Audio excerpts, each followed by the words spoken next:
wasallam bersabda, "Majtama'a qaumun fi baiti min buyutillah yatluna kitaballah wa yatadarasunahu bainahum illa nazalat alaihimus sakinah wa ghasyiyatuhumur rahmah wa haffathumul malaikah wa dzakarallahu fi man indah." Tidaklah satu kaum, kata Nabi SAW, berkumpul di salah satu rumah daripada rumah-rumah Allah alias masjid. Di dalamnya dibacakan ayat-ayat Allah, maksudnya Al-Quran, dan dipelajari, kecuali Allah Subhanahu wa ta'ala akan turunkan ketenangan. Allah akan tebar rahmat dan para malaikat akan meliputi, dan kita semua akan disebut-sebut Allah dan dipuji-pujinya di hadapan makhluknya yang di atas sana. Hadis ini menunjukkan tentang fadilah kita ini mempelajari Al-Quran. Makanya para ulama mengatakan fahmul hudud khairun min fahmil hudud. Mempelajari tentang batas-batas Al-Quran, di mana kita mengenal apa yang diperintahkan, apa yang dilarang, apa yang dihalalkan dan apa yang diharamkan dalam Al-Quran, itu jauh lebih baik dibandingkan hanya sekedar mengenal huruf-huruf Al-Quran. Kita tidak meragukan orang yang belajar tajwid, belajar tahsin Al-Quran atau makharijul huruf, itu baik. Tetapi seandainya seseorang itu mau lebih mendalami Al-Quran dengan mempelajari tafsirnya, maka itu jauh lebih baik lagi. Karena Quran itu bukan hanya sekedar diibadahi bacaannya, tetapi juga harus dipahami maknanya untuk diamalkannya. Maka malam ini, sesuai dengan permintaan pengurus, kajian tafsir kita dimulai daripada surah Al-Muluk ke bawah. Ma'asyiral muslimin wal muslimat rahimakumullah. Kita tidak mungkin mengkaji dalam satu pertemuan satu surat, karena memang surah Al-Muluk ini cukup panjang. Boleh jadi setiap pertemuan mungkin 1-2 ayat lebih, supaya kita lebih merinci isi daripada Al-Quranul Karim. Allah Subhanahu wa ta'ala berfirman di dalam suratul Mulk, A'udzu billahi minasyaitonir rajim. Bismillahirrahmanirrahim. Tabarakalladzi biyadihil mulku wa huwa ala kulli syai'in qadir. Alladzi khalaqal mauta wal hayata liyabluwakum ayyukum ahsanu amala. Wa huwal azizul ghafur. Maha suci Allah Subhanahu wa ta'ala yang menguasai segala kerajaan, dan dia maha kuasa atas segala sesuatu. Kehidupan untuk menguji kalian, siapa di antara kalian yang jauh lebih baik amalannya, dan dia maha perkasa lagi maha pengampun.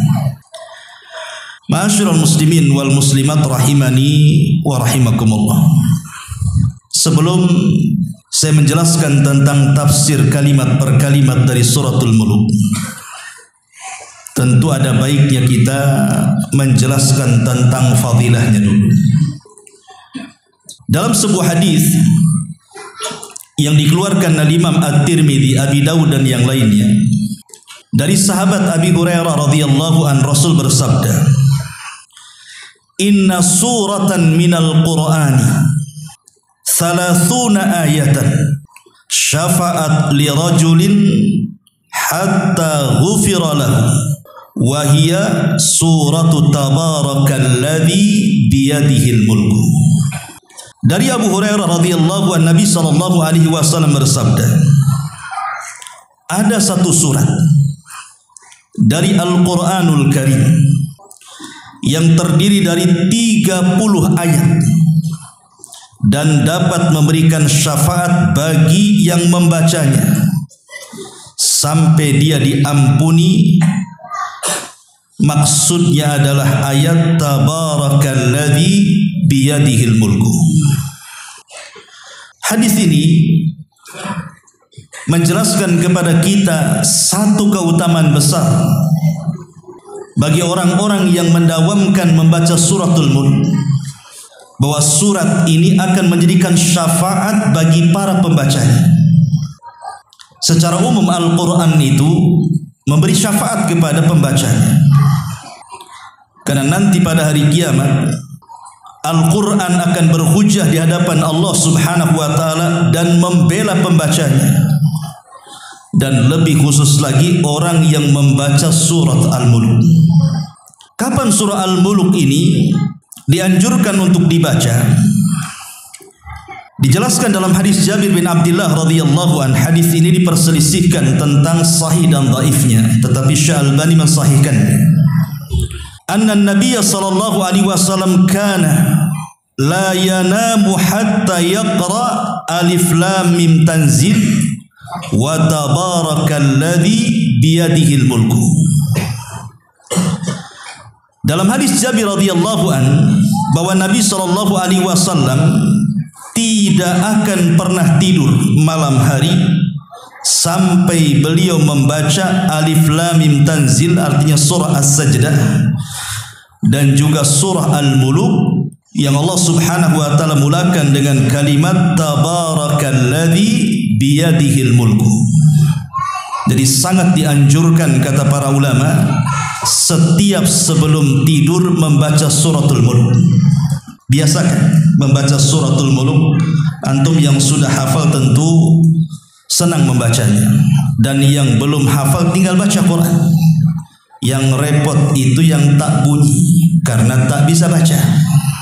Itu harus belajar Quran. Bahkan lebih daripada itu, Nabi SAW sampai mengatakan bahwa orang yang mendawamkan membaca suratul mulk itu, maka dia akan terhindar dari fitnah kubur.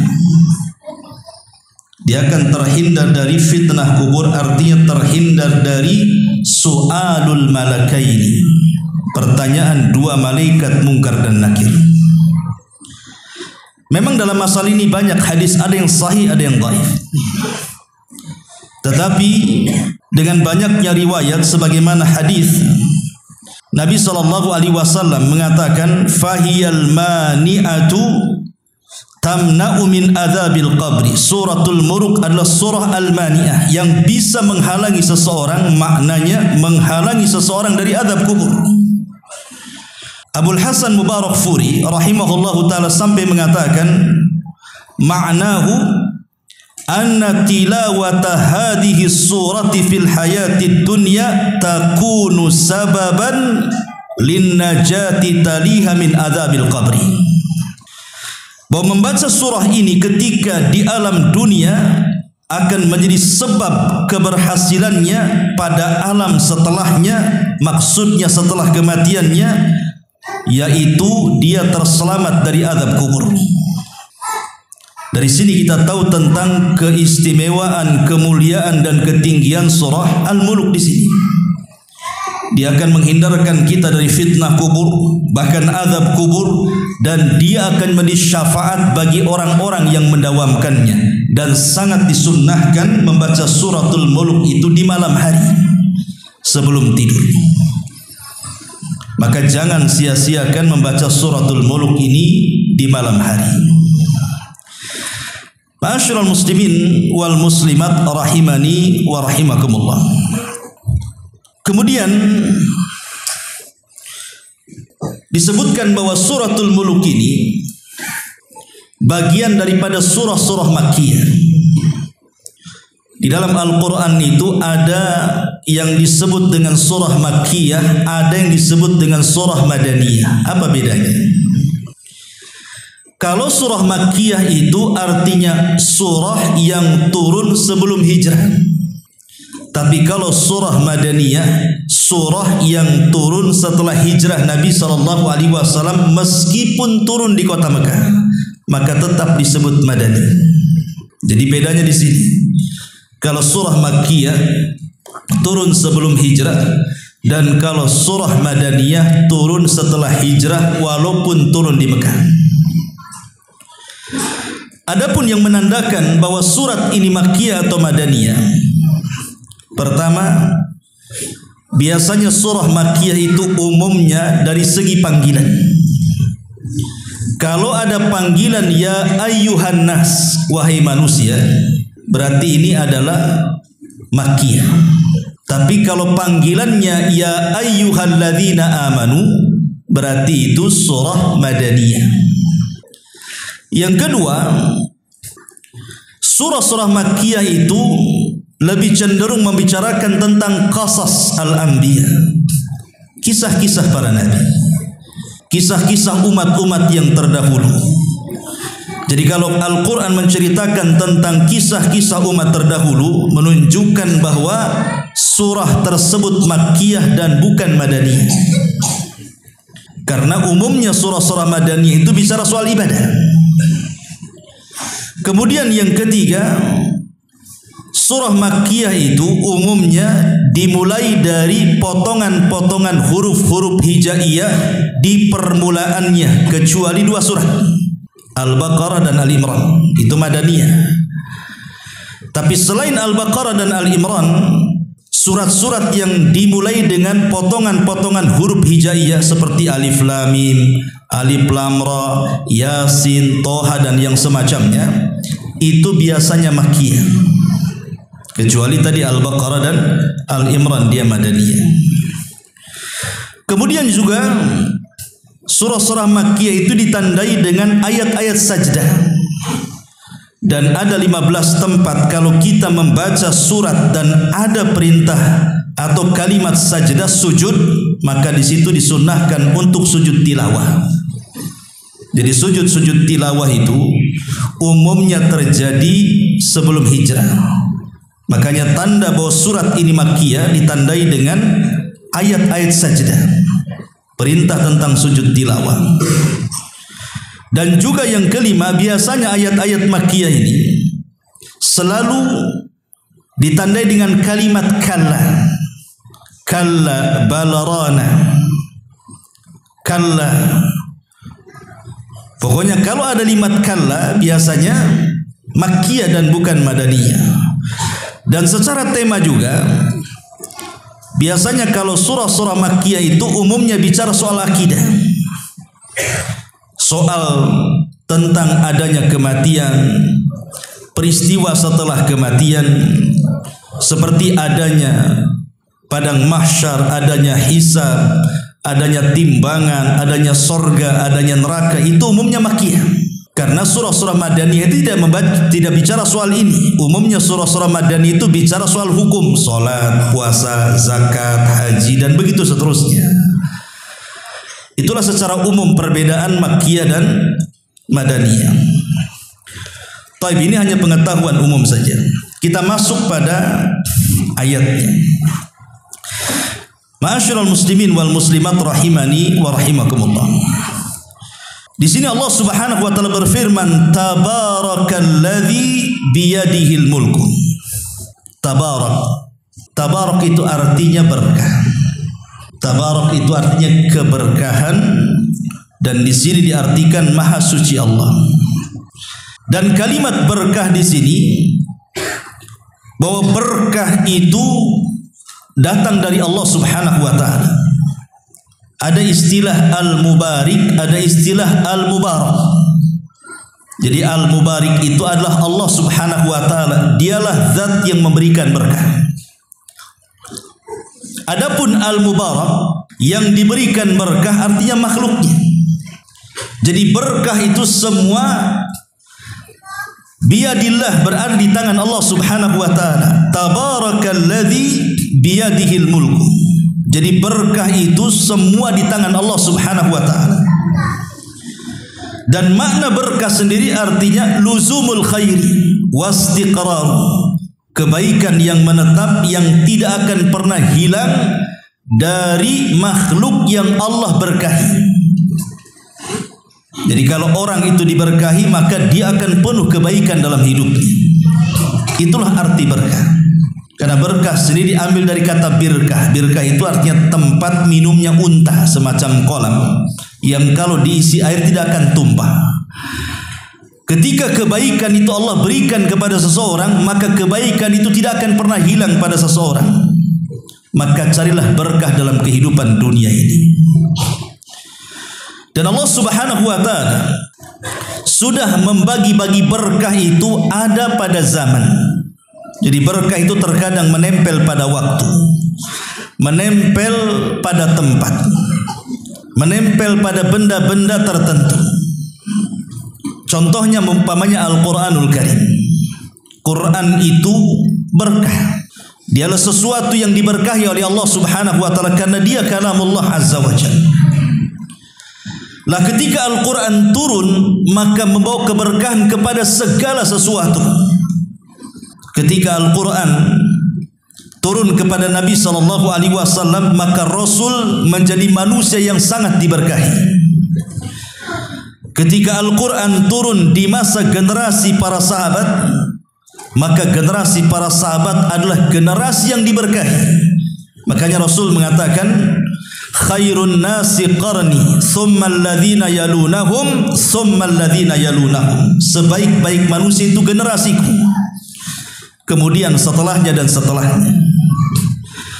Kemudian ketika Al-Quran turun di kota Mekah, maka kota Mekah menjadi kota yang paling berkah. Tidak ada satupun kota di alam dunia ini seberkah Mekah. Kenapa? Karena salah satu alasannya Quran turun di situ. Kemudian ketika Al-Quran turun di malam Lailatul Qadar, maka malam itu disebut malam yang penuh berkah. Sampai Allah mengatakan, inna anzalnahu fi lailatul qadr wa ma adraka ma lailatul qadr lailatul qadri khairun min alfi syahrin. Saking berkahnya malam itu, siapa yang mendapatkannya maka dia sama mendapatkan pahala ibadah selama 83 tahun 6 bulan, atau bahasa Quran 1000 tahun. Ketika Al-Quran turun di bulan Ramadan, maka bulan Ramadan menjadi berkah. Kalau seandainya kemudian Quran menjadikan kota Mekah berkah, Nabi SAW diberkahi, bulan Ramadan diberkahi, Lailatul Qadar diberkahi, generasi para sahabat diberkahi. Anda bisa bayangkan kalau seandainya Al-Quran itu masuk ke dada-dada kita, maka Nabi SAW mengatakan, khairukum man ta'allamal Qur'ana wa 'allama. Sebaik-baik kalian adalah orang yang belajar Al-Quran dan mengajarkan Al-Quran kepada manusia. Maka bacalah Al-Quran, pelajari Al-Quran, maka Anda akan diberkahi Allah Subhanahu wa ta'ala. Tabarakalladzi biyadihil mulku. Jadi Al-Quranlah berkah. Ma'asyiral muslimin, tentu sedikit bicara soal berkah.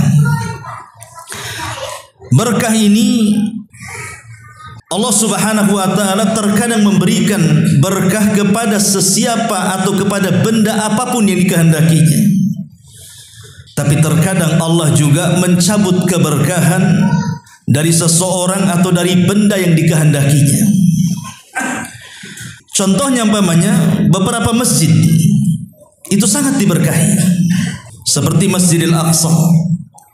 Makanya Allah Subhanahu wa ta'ala mengatakan, Subhanalladzi asra bi abdihi lailan minal masjidil haram ilal masjidil aqsa alladzi barakna haulahu. Di sini ada kalimat barakna haulahu. Kami berkahi di sekitarnya.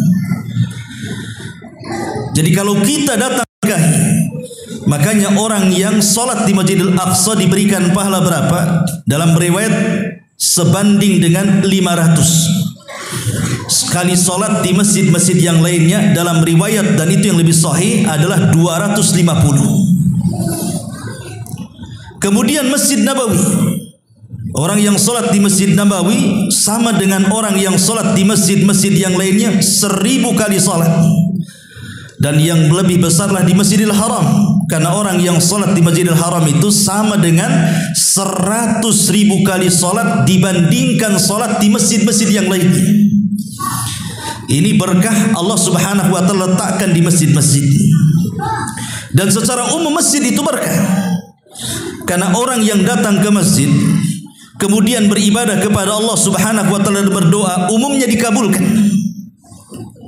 Karena memang masjid sendiri adalah rumah daripada rumah-rumah Allah Subhanahu wa ta'ala.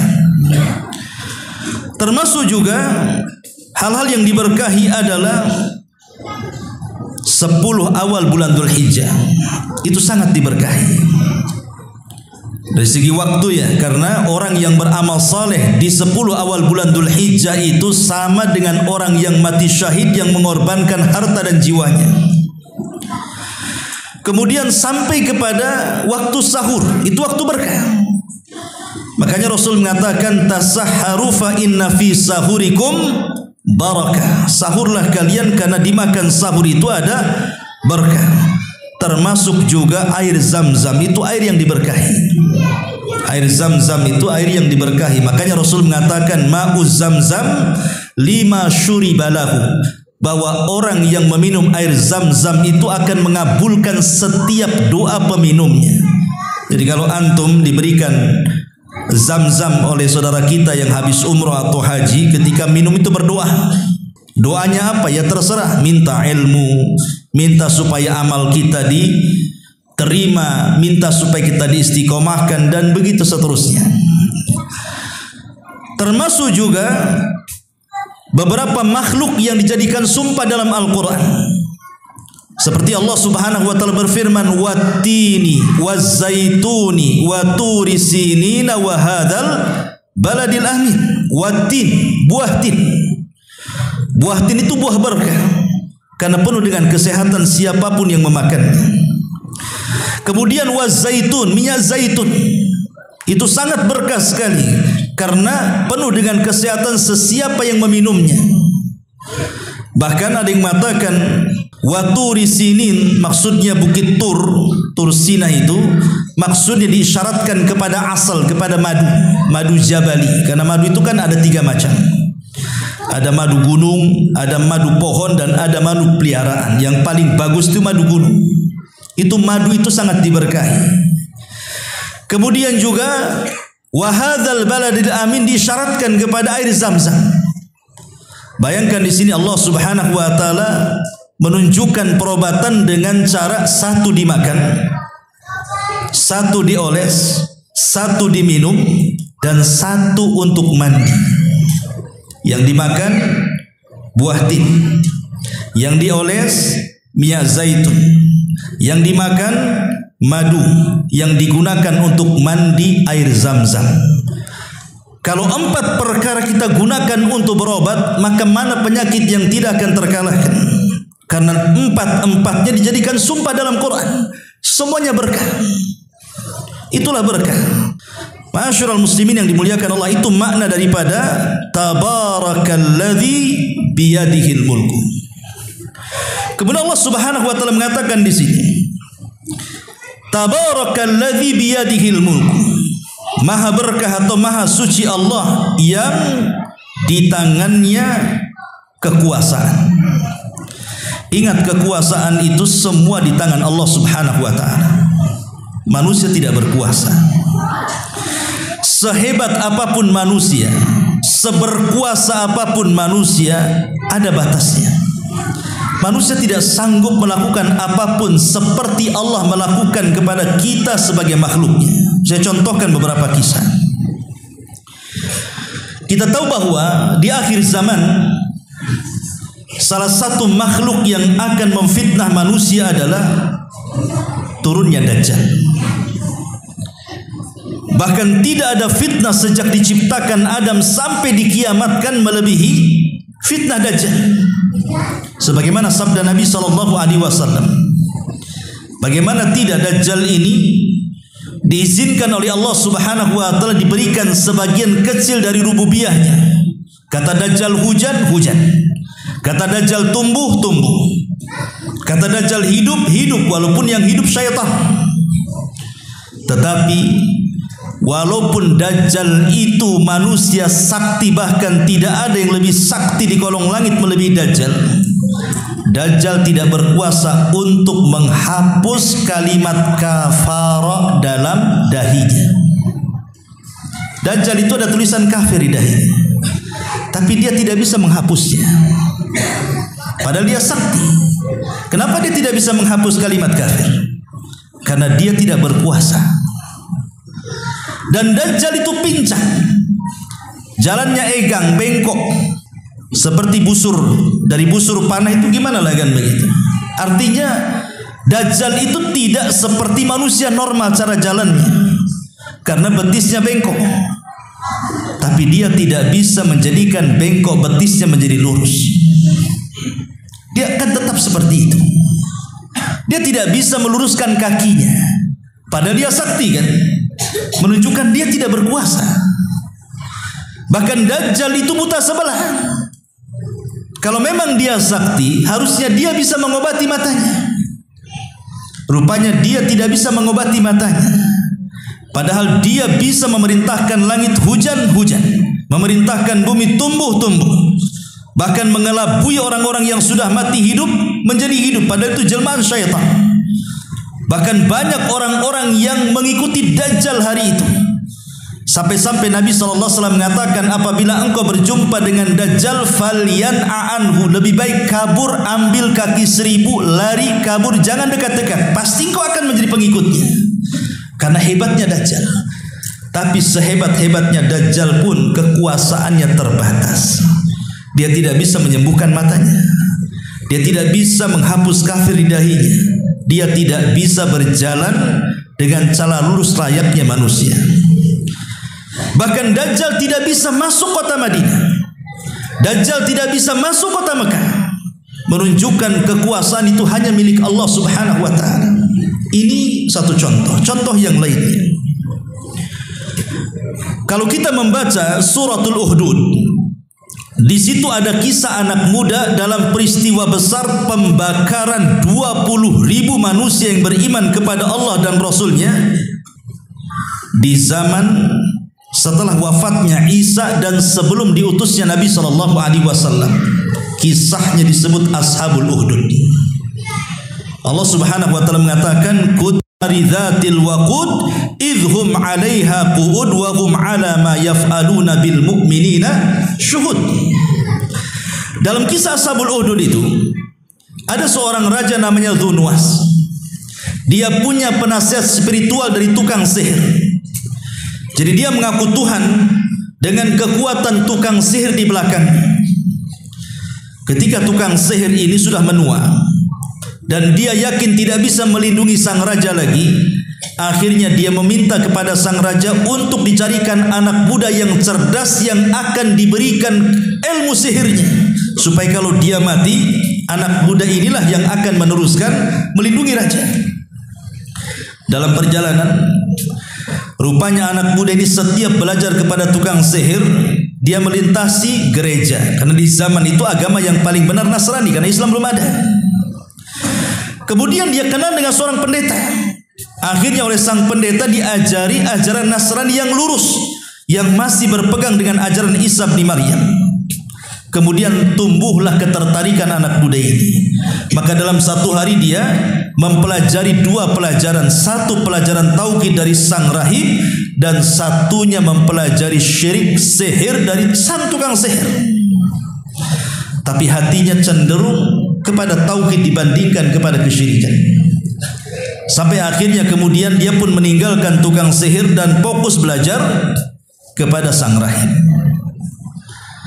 Satu hari kemudian anak muda ini akhirnya berkelana, dan sang rahib mengatakan bahwa kalau ada yang bertanya kepadamu siapa yang mengajarkan ilmu kepadamu, jangan kau sebut-sebut aku, rahasiakan aku.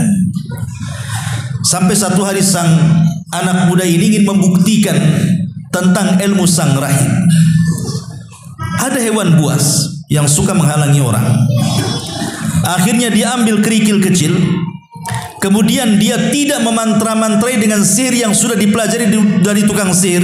Dia hanya mengatakan, ya Allah, kalau memang tukang sihir, bunuhlah dengan tanpa mantra binatang buas yang mengganggu manusia itu. Akhirnya dilempar, mati binatang itu. Dari situ dia yakin tentang karamah Allah Subhanahu wa taala. Sejak itulah seorang anak muda ini menjadi seorang tabib yang bisa mengobati banyak penyakit sampai kepada buta sekalipun bisa disembuhkan.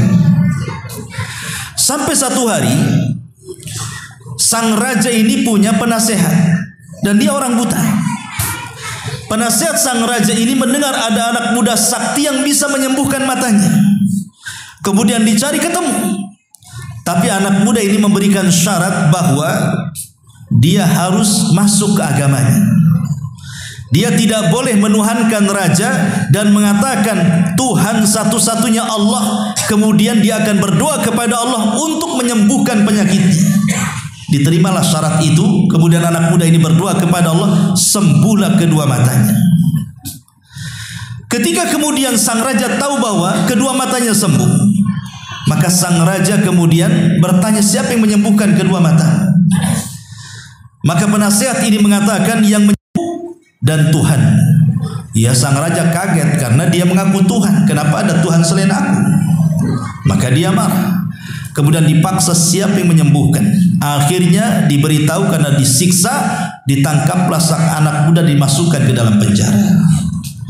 Kemudian anak muda disiksa sampai ngaku siapa yang mengajarinya. Kemudian karena tidak tahan, terpaksa dia menyebutkan sang raib, ditangkap, dimasukkan lagi ke penjara. Mulailah terjadi eksekusi hukuman. 3 orang dipaksa untuk murtad dan kembali menyembah sang raja, tapi 3-tiganya istiqomah. Lihat bagaimana hidayah itu kalau sudah masuk ke dalam hati, maka dia tidak akan takut siapapun kecuali Allah Subhanahu wa taala. Akhirnya sang raja mengatakan kepada algojonya, gergaji 2 manusia ini, menterinya dan juga sang rahib. Digergaji jadi 2, mati. Adapun anak muda ini, sang raja ingin membunuh dengan cara lain supaya menjadi ibrah bagi yang lainnya. Siapapun yang tidak tunduk dan menuhankan dia, nasibnya sama dengan anak muda itu. Akhirnya kemudian dikumpulkan masyarakat. Kemudian anak muda ini dibawa ke bukit yang sangat tinggi untuk dilempar dari atas bukit itu. Maka anak muda ini berdoa kepada Allah Subhanahu wa taala dan mengatakan, Allahumma kfinihim, ya Allah jagalah aku dari mereka, lindungi aku dari mereka. Tiba-tiba bukit itu terjadi gempa dan lini. Akhirnya prajurit yang membawa anak muda ini terjatuh, semuanya mati. Anak muda ini pula selamat. Sang raja geleng-geleng kepala. Kemudian ditangkap lagi. Kalau begitu lempar di tengah lautan. Akhirnya sang prajurit pun banyak membawa dia ke tengah lautan. Anak muda ini berdoa lagi kepada Allah dan mengatakan, Allahumma kfinihim, ya Allah pelihara aku, jaga aku dari mereka. Tiba-tiba datang ombak menghantam kapal, semua prajurit karam mati, anak muda ini pula selamat. Raja makin bingung, ditangkap lagi. Pokoknya setiap kemudian hendak dieksekusi mati selalu selamat dan prajuritnya yang mati. Lihat bagaimana tabarakalladzi biyadihil mulku. Kekuasaan itu milik Allah, bukan milik Dzunnuwas, sang raja zalim di zaman Ashabul Ukhdud. Padahal dia sudah mengerahkan segala sesuatunya kan. Semua pasukan dikerahkan untuk membunuh anak muda ini, tapi tak mati-mati. Siapa yang menjaga anak muda ini tidak mati? Kalau bukan kekuasaan Allah Subhanahu wa taala. Dzunnuwas berkuasa di Najran, Yaman, tapi kekuasaan dia terbatas. Dia tidak bisa membunuh anak muda ini. Sampai akhirnya anak muda ini berpikir, kemana saja pasti saya akan ditangkap dan pasti akan diupayakan untuk dibunuh. Maka dia mengatakan, jangan sampai kematianku sia-sia dan tidak bermanfaat bagi manusia. Akhirnya dia menyerahkan diri dan mengatakan, wahai raja, kalau engkau ingin membunuhku maka sangat mudah sekali. Nah, kebetulan sang raja sudah dendam ingin membunuhnya. Tiba-tiba anak muda ini menyebutkan kelemahannya. Maka anak muda ini mengatakan, kalau engkau ingin membunuhku, siapkan busur, aku akan sediakan anak panah. Dengan anak panahkulah yang akan melesat tepat di pelipis mataku, maka engkau akan bisa membunuhku. Dengan syarat ketika melepas anak panah engkau membaca bismillah nama Allah Rabbnya anak muda itu. Akhirnya manusia dikumpulkan, anak muda diikat di tiang, raja sudah memang dendam dengan anak muda itu, diambil busur, diberikan anak panah, langsung dia membawa atau mengucap mantra yang diajarkan anak muda itu. Kan itu syaratnya. Kalau tidak membaca itu maka dia tidak bisa membunuhnya. Dia tidak sadar kalau mantra yang ia ucapkan itu membatalkan ketuhanannya. Dia kan ngaku Tuhan. Kemudian ketika melesatkan anak panah dia mengatakan Bismillahirrabbilgulam dengan menyebut Tuhan anak muda itu. Harusnya dengan menyebut dirinya kan? Dia sebut Tuhan anak muda itu di hadapan manusia. Akhirnya manusia tahu bahwa dia bukan Tuhan karena dia menyebutkan Tuhan anak muda itu. Ketika kemudian melesat anak panah persis di pelipisnya, mati anak muda itu, dan semua manusia menyaksikan, tiba-tiba mengatakan amanna bi rabbil gulam, seolah-olah dikomando oleh sang raja. Semua mengatakan kami beriman dengan Rabbnya anak muda itu. Makin pusinglah ini. Yang kurang ajar satu, sekarang semua pula kurang ajar ya. Ini menunjukkan apa? Tabarakalladzi biyadihil mulku. Yang punya kuasa itu Allah. Allah bisa membolak-balikan hati yang kufur menjadi iman kan? Ini contoh kisah tentang Ashabul Uhdud ya. Atau kisah yang lainnya. Di zaman Nabi Ibrahim alaihi salatu wassalam, kita tahu Nabi Ibrahim ini hijrah ke beberapa tempat. Berawal dari Irak, kemudian hijrah ke Haran, kemudian dari Haran hijrah ke Palestina, kemudian dari Palestina hijrah ke Mesir, kemudian dari Mesir hijrah lagi ke Palestina, dari Palestina hijrah ke Mekah. Jadi Ibrahim ini hijrah kemana-mana. Yang ingin saya kisahkan adalah ketika Ibrahim hijrah ke Mesir membawa istrinya Sarah. Karena ketika itu di Palestina terjadi pacaklik. Tidak mungkin Ibrahim hidup dengan kondisi pacaklik. Maka dia mencari penghidupan sampai kemudian di Mesir. Ketika dia pun sudah mulai berdakwah sedikit demi sedikit dan di tanah Mesir, rupanya Raja Mesir itu punya keanehan seksual. Di mana Raja Mesir di zaman Nabi Ibrahim itu, dia tidak suka melihat istri orang cantik. Jadi kalau ada istri orang cantik, maka istrinya akan diculik, suaminya akan dibunuh. Kalau bisa istrinya jelek semua. Kalau ada yang cantik diambil. Itulah keanehannya. Lah Sarah ini wanita tercantik. Sampai ada sebagian asar mengatakan bahwa Sarah ini mewarisi separuh kecantikan Hawa sebagaimana Yusuf mewarisi separuh ketampanan Adam. Makanya Sarah selalu menutupi mukanya supaya tidak ketahuan. Tapi satu hari Sarah ini tersingkaplah kemudian hijabnya nampak oleh prajurit. Kemudian dilaporkan kepada sang raja bahwa ada wanita paling cantik di Mesir katanya. Maka sang raja mengatakan kalau gitu tangkap wanita itu, interogasi itu laki-lakinya. Maksudnya Ibrahim, apakah dia suaminya atau saudaranya? Kalau suaminya bunuh, kalau saudaranya biarkan. Maka Ibrahim mengatakan kepada istrinya, kalau engkau ditangkap oleh prajurit raja, jangan kau bilang aku suami, tapi bilanglah aku saudari, aku saudaramu. Maksudnya saudara seiman. Ya, ini salah satu tauriah dustanya Ibrahim untuk supaya melindungi jiwanya, dan dengan sebab dusta inilah Ibrahim tidak berikan syafaat. Akhirnya betul ditangkap tuh. Ketika ditanya siapa laki-laki ini, kata Sarah dia saudaraku.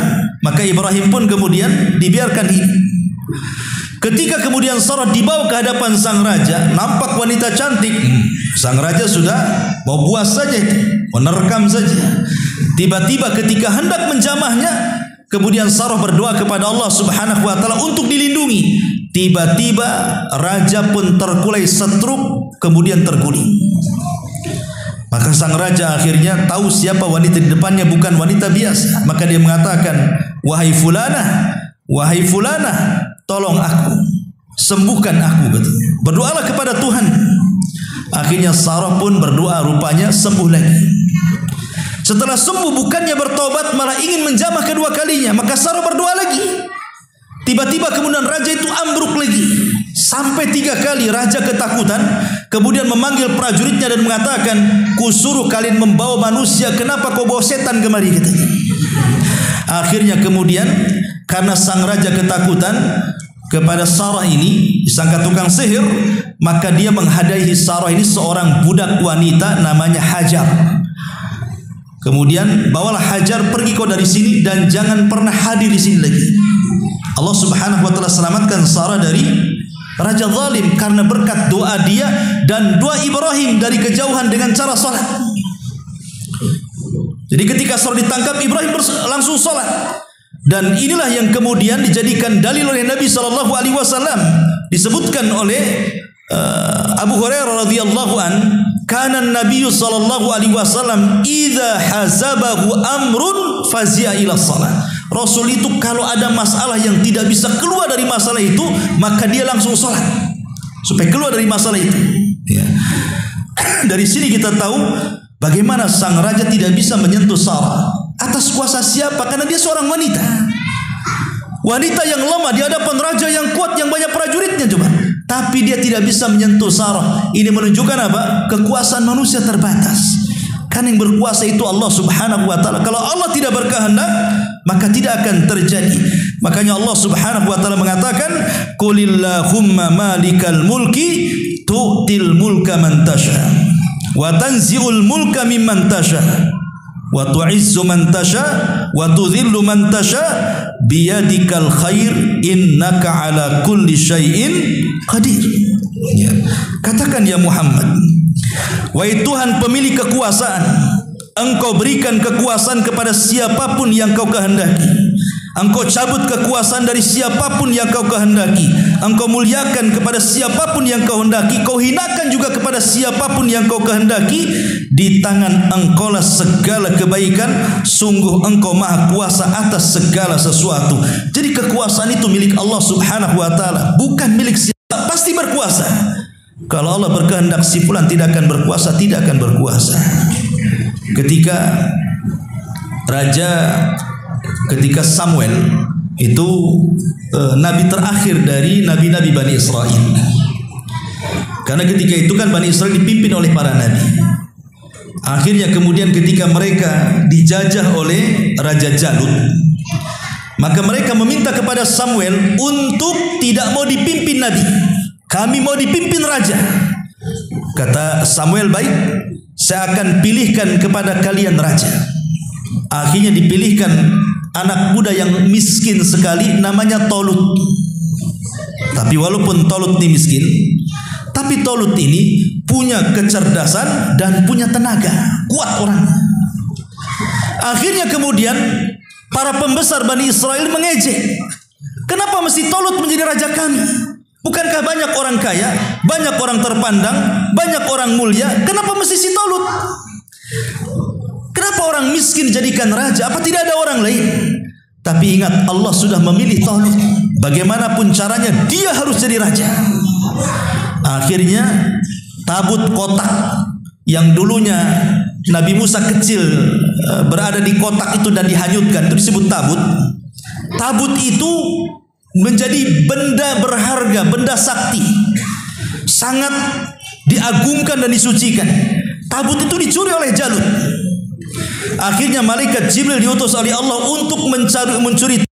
Karena siapapun yang memegang tabut itu, maka menurut keyakinan Bani Israel, maka mereka akan menang perang. Ketika kemudian Bani Israel tahu bahwa Tolut memiliki tabut, yang tadinya mereka memprotes, macam mana raja kami kok orangnya lemah, orangnya miskin. Ketika melihat tabut ada di tangannya, mereka baru yakin bahwa Tolutlah raja kami. Lihat bagaimana Allah kalau sudah menentukan si fulan maha berkuasa, pasti Allah akan jadikan. Tapi kalau Allah Subhanahu wa taala tidak berkehendak, tidak akan bisa. Makanya lihat para pemimpin, calon-calon para pemimpin daerah atau pemimpin provinsi atau sampai ke presiden. Ketika terjadi pemilihan, kalau Allah tidak berkehendak jadi, tidak akan jadi. Seberapa besar uang yang dikeluarkan pun kalau Allah tidak berkehendak jadi, tidak akan jadi. Tapi kalau Allah berkehendak jadi, maka jadi. Begitulah Allah mengatakan, tabarakalladzi biyadihil mulku. Maha suci Allah yang di tangannya kekuasaan. Wa huwa ala kulli syai'in qadir, dan di atas segala sesuatu maha mampu. Lihat bagaimana Allah Subhanahu wa taala menyebut dua kata. Pertama kekuasaan, yang kedua kemampuan. Dan dua-duanya harus ada. Dia punya kekuasaan tapi tidak punya kemampuan, dia akan lemah. Kekuasaannya akan roboh. Dia punya kemampuan tapi tidak punya kekuasaan pun percuma. Apa yang mau dikuasa? Makanya harus ada dua. Harus ada kekuasaan dan harus ada kemampuan. Dan itulah Allah Subhanahu wa ta'ala. Dia zat yang maha berkuasa dan dia juga maha punya kekuatan dan punya kemampuan. Tidak ada satupun yang bisa mengalahkan Allah, dan Allah bisa mengalahkan siapapun dari makhluknya. Allah lah yang berkuasa. Ma'asyiral muslimin yang dimuliakan Allah Subhanahu wa ta'ala, dan kisah-kisah tentang kemahakuasaan luar biasa. Contoh yang lain pamannya kisah Ibrahim. Ketika berdebat dengan Namrud, apa kata Namrud? Ketika Namrud mendengar bahwa ada anak muda dibakar hidup-hidup kok tidak mati. Jadi Ibrahim itu dibakar oleh salah satu menteri. Ya, salah satu menteri bawahan Namrud karena menghancurkan patung-patung istana, kemudian dibakar. Kok tidak mati? Jadi Namrud yang kekuasaan besarnya mendengar kok ada orang dibakar, kok nggak mati, penasaran dia. Panggil siapa orang itu yang dibakar nggak mati itu. Dipanggil rupanya Ibrahim. Kemudian mulailah Namrud bertanya kepada Ibrahim, siapa Tuhan?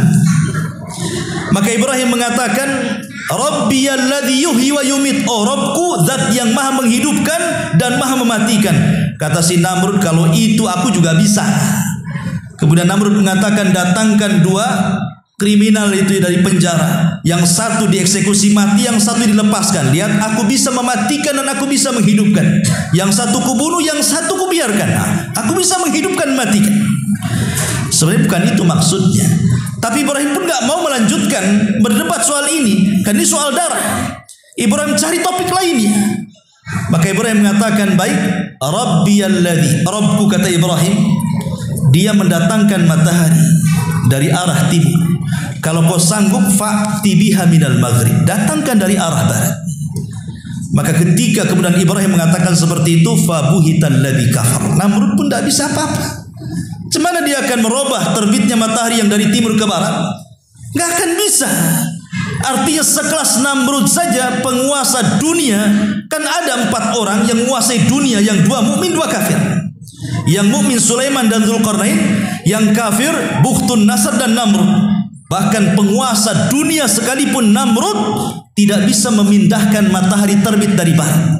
Ya, karena dia tidak punya kesanggupan. Ya, mungkin dia punya kekuasaan, tapi dia tidak punya kesanggupan. Makanya di sini Allah Subhanahu wa taala katakan bahwa Allah zat yang maha berkuasa dan maha mampu atas segala sesuatu.